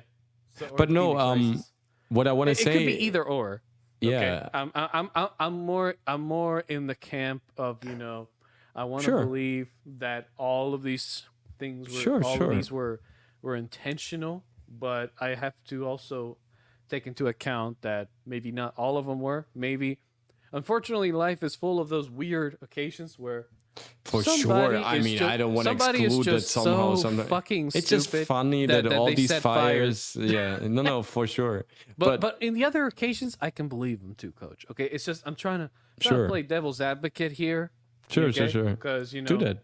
I like we that. need to as well. Of But course, otherwise this would I be have boring. to- It's just I have to say it's very interesting that you say that though, because you know that maybe it that was does become yeah, was that? because I think the Yeah. link that I want to create that is not even that elusive is we see how alchemy influenced many parts of society, many parts of Correct. science, and that it was practiced from the higher ups and even Yes. to the lower lows. So in different layers of society, you could find you always like your little alchemical element, right? Somehow. It was Here- practiced freely under different names, but if you wanted Exactly. to go, look, it's like No, I am. Also, what I want to say is, Yeah, if you look at these chemical worksheets, sorry, this is where. oh yeah, fire, air, earth, and water, Right. and then the And 12 look- zodiac signs. Right. Look at the symbolism. Look at everything displayed here. This also has a lot of elements from Freemasonry. Is This that had- a phoenix, by the way? Yes. You might need to scroll up so Right, we can. I'm so the sorry, audience yes, can see it, yes. 'cause, does this? So There is right a there, if you phoenix. guys see, yeah, the phoenix right there in the top, and then you have, well, you got basically The different see- initiation steps that you need. Yeah. Use sun But and look moon. at this. Look at the statues. Wait. Hold on. Right. We almost got there. No. It's even more. Now you got piqued my interest here, sir. Okay. Good. Yes. So look at the figures standing in sets of 3, right? Mhm. So on one hand, you got a Grim Reaper. So death Mhm. on the right, life Saturn. on. Yeah. Mhm. Okay. And then you got life on the left. Then on the middle and the right, you have I believe this is if I get this right, this is more like Lady Justice. Okay? This is maybe exactly what we And covered then also. on- Yes. and then on the left, Which is also a Mithrain. It's the iron Yes. crown, right? It's the Correct. thunderbolt and it's the rod the of rod. power. So Yep. we have the Mithray cult here also represented. and if you look at the- Mithra is also a the- god coming out of a stone. Just that is true as well. And if you look at the armored soldier on the left, that could easily represent either war or valor, or Yeah. both actually. yes. And then on the top right, we could be thinking right here about. Okay, this one is a little bit harder to think about, but at least the one on the left definitely stands for power and authority, right? Mhm. Yes. And- He's right. Yeah, definitely the pose and the rod as well, or spear. I can't tell Yes. from this distance. The open hand. Yeah, it's difficult to. Yeah, yes. it's a right hand too. I believe it is. right. If Yes. forget Yeah, what it's absolutely. Yes. Yeah. So, And here we Uh, have the offering. which is similar to the goddess Athena. Okay. It is. Which This is the actually goddess Athena, of course. wisdom and battle. Okay, or strategy. do you- So basically, wisdom, right? Power and authority. Yes. Work well with wisdom and war skills. Yes. Yeah, so in a way you can think, okay, like in a And- way you can think they are polar opposites, but you can balance them together if you use the correct aspects. You know, with Absolutely. life comes death. That's an obvious one. With with peace, with war comes peace, and from peace comes war. and from chaos or from authority, sometimes wisdom comes And check in, this. you know. And check I'm this just out. saying. No, absolutely. This is spot on. But check this out. This could be also a Okay. Freemasonry initiation, even though this is an alchemical worksheet. Like, look at this. This is the brother that gets initiated in the beginning. Yeah, if you because get initiated to the first blindfolded. degree, you're blindfolded, of course, because you're a brother and you don't know where you need guidance, right? There is the rabbit, right? The rabbit stands also for chemical elements. It stands also for Thomas, but that's another story. It's connected to the Babylonians as well, but it's of course going into the rabbit hole. So he kind of then, after he gets initiated, the disciple, the neophyte, enters right the process that leads to the spiritual mountain. And here you see it. It's carved out of the grotto, out of this cavern, right? And so you have the 3, 4, 5, 6, 7. of course 7 according to the planets, the 7 steps that will give you entrance then, and the phoenix. All this is Freemasonry. This is absolutely the 7 steps that lead to the spiritual.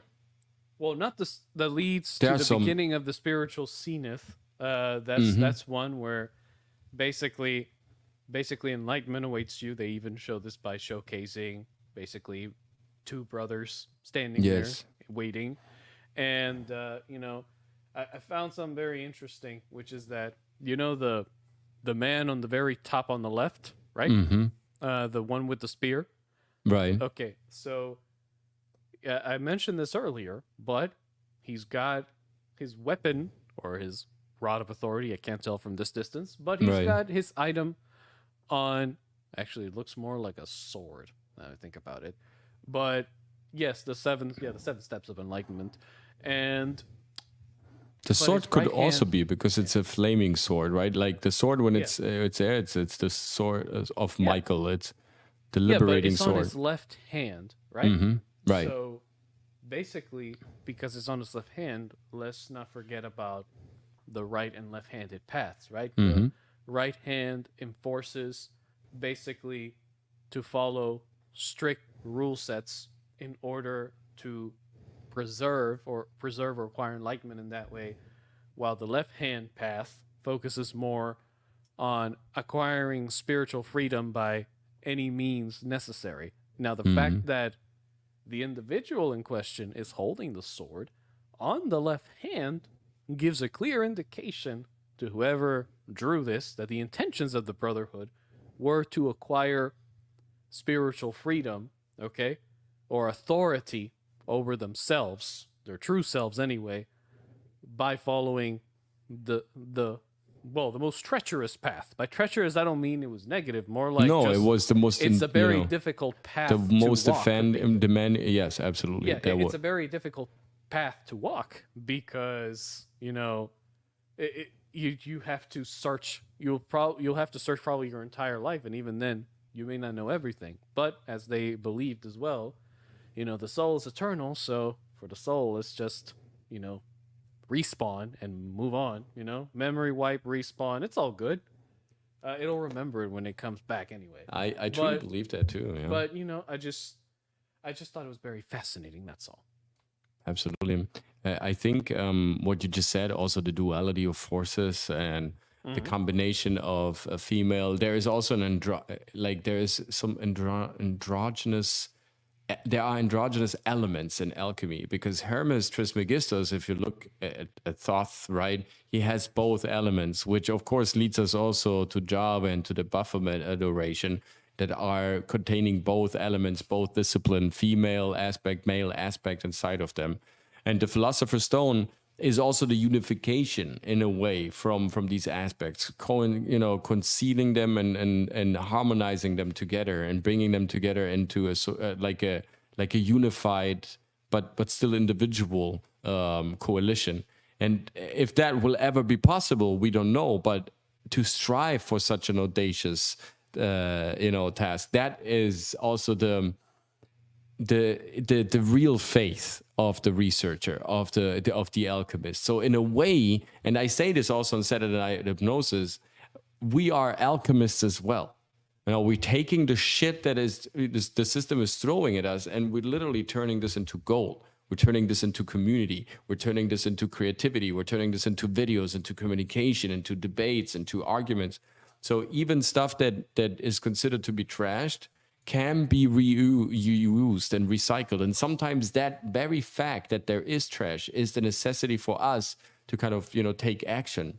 So living in a universe where there is cause and effect, you might think that the alchemist is someone who wants control and power. And yes, some obscene, mentals, yes, they've tried to go that path. But most of us alchemists, we are actually the righteous ones. We actually want to share the knowledge, want to create that balance, and want to make sure that everybody has its own place to be. There is no fight that need to be fought unless you are the one who is searching out for something that you don't already have. And the alchemist knows that all the answers are already stored, that he just needs to open the drawers up and put them together. There is no other thing that he needs to conquer. That is, I think, the ultimate magic of alchemy. And in a way, we as modern digital artists, we are alchemists as well. No, yeah, I have to agree. I have to agree on that. I mean, I got nothing to add to that because it was just put so beautifully well. But with the last 10 minutes that we have, yeah, Jones. So about, I think he wants basically our take, or what we think can be applied in our modern context, about the wolf mother breastfeeding the children. So he wants our context on that. Sure.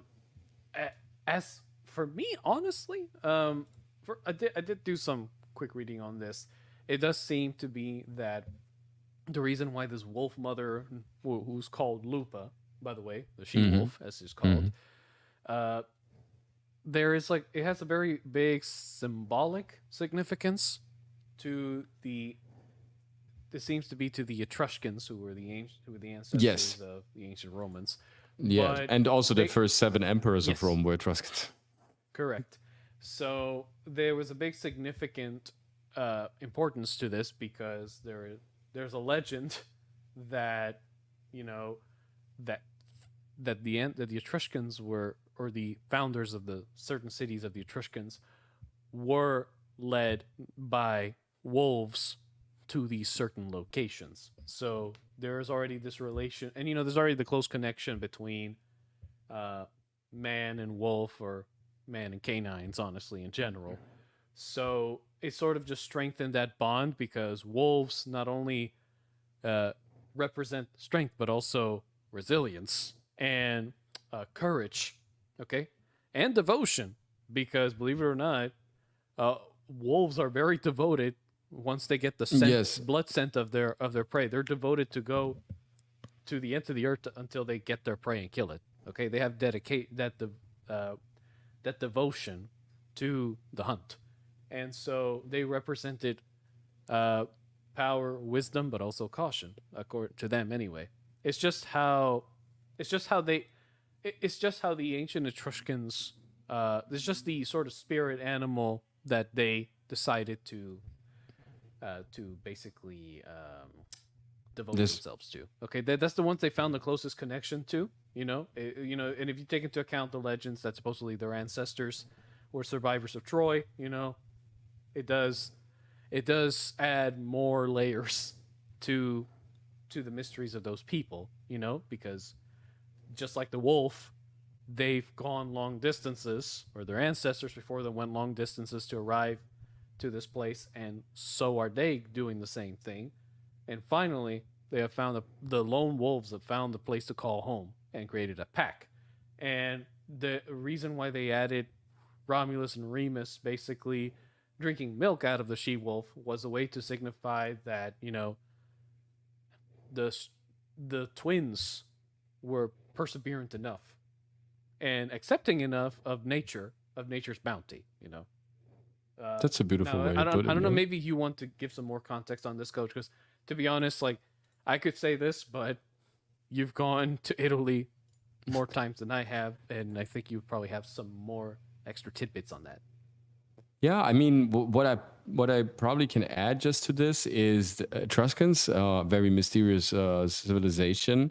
they were also very drawn to these, to the festivities of wine, and they practice also orgies, but also rituals of all sorts of kinds. And if you look at their mythology, which is pretty dark and gruesome, there are hints of transformation, andromorphous beings, connections with the animal, the spiritual animal realm, and their goddess was Vatika.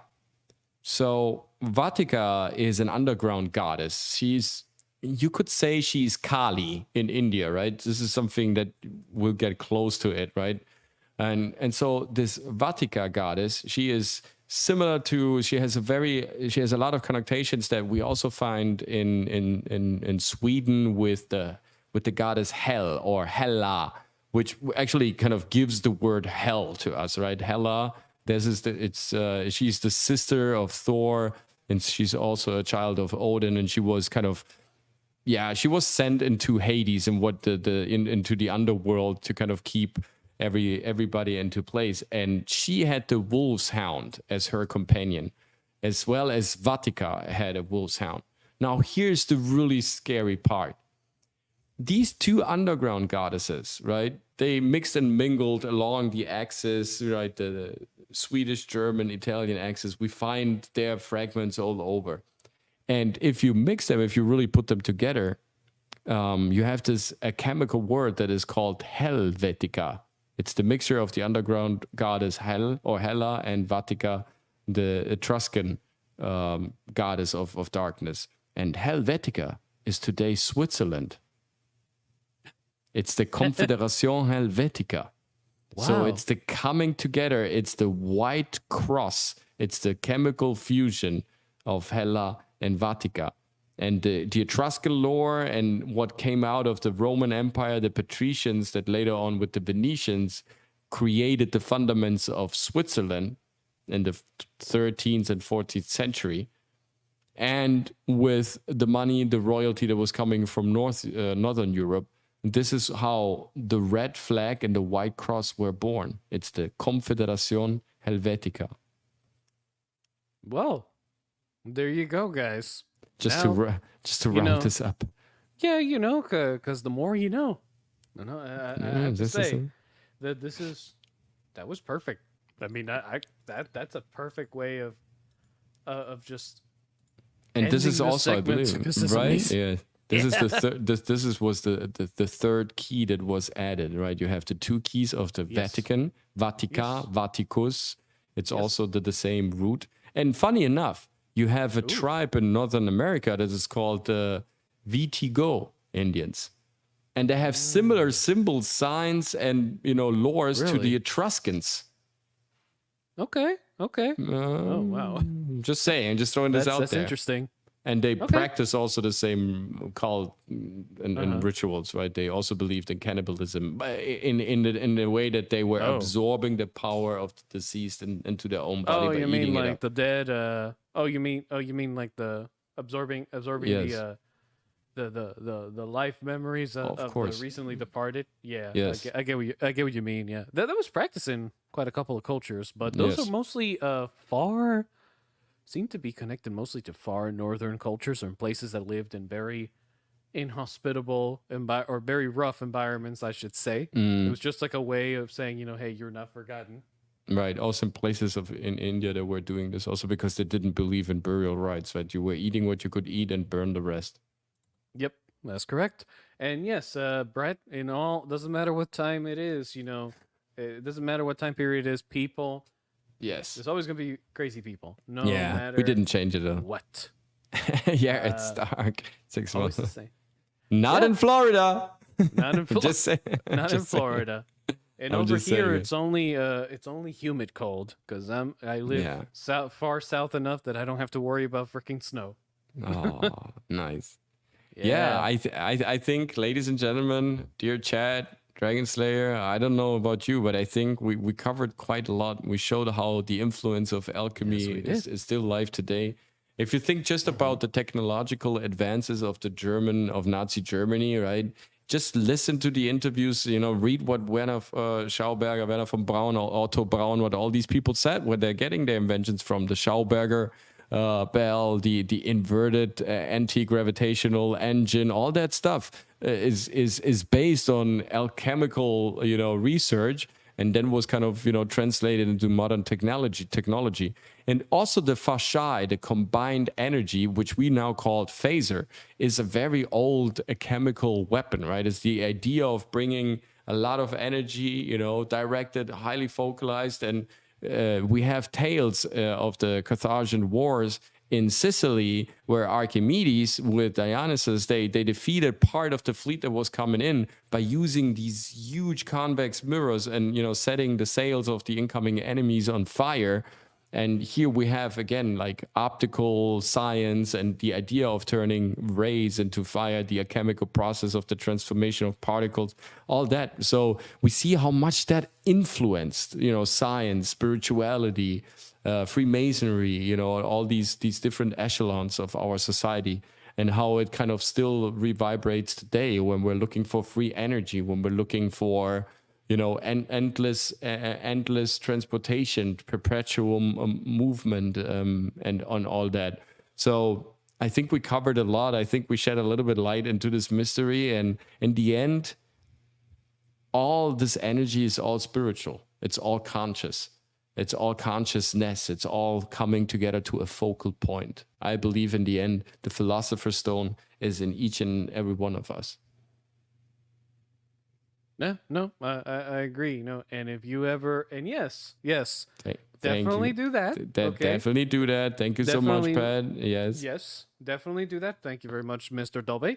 But I really believe that if you guys want to, get people more exposed to it, definitely do share the replay. I mean, it'll be there forever until, I guess, the internet shuts down. That'll be very hard to see. But until then, I'm just saying, it'll be there. So I wouldn't worry about that going away. Share it, okay? Because we really need to understand this, okay? Knowledge, okay, by itself is worthless, but knowledge put into practice And applied. gives you the power to attain true freedom. And with that, I believe you will be able to not only perform better in your physical life, but also in the spiritual aspect of it. And that's something that we should really, really focus on. And my God, this drawing was amazing when he drew it without colors. You guys should see it in its full colored form. It'll be, oh, goodness. Yeah, right. It's going to be nice. those It's going to teaser be for the too. next show. Right. It's going to happen next week. It's going to be the reveal of the finished drawing. Here you see the foundation, black foundation that I did. I already started coloring also on the show, Set on Hypnosis. You can check it out to see already the progress. But I will finish it for our next 3 Sages in a Time Machine show. I just have to check because I will be traveling and I'm trying to make it on time next Tuesday. If not, maybe we push it on Wednesday or on Thursday. We'll see. For definitely, I don't wanna miss one episode of us coming together and rambling through history. Thank you, absolutely, John Doe. Good show. Thank you for sharing wonder and entropy and wine. And you dance. Beautiful. I love that. It's a little poem. And again, Dragon Slayer, you seek to be free, yet this bodyguard blocks you. Good show. I always wonder who the bodyguard is at this point. It's smoke. Oh, man. It's the inner I smoke. guess it is. No, thank you so much, Dragon Slayer, for coming out and being part of this ride. Thank you so much, Chad. You guys been amazing today. Yes. I think we cracked our record of viewers today. I'm really happy about that for sure. Definitely. Thank And you John, to all of I the see people. what you did there, my friend. I see what you did there. I see what you did there. But no, yeah, guys, remember, enjoy your lives, okay? Live them out to the fullest. Try to overcome fear as much as you can. Now, let me put it this way. Healthy dosage is never bad, okay? You need a healthy dosage because you can't be roaming around the universe all stupid, okay? There is a reason why it exists, to help you be cautious, but don't be overwhelmed by it, okay? Right. And also learn to be responsible. and try to find it in your heart to care for others, That's because beautiful, for sure.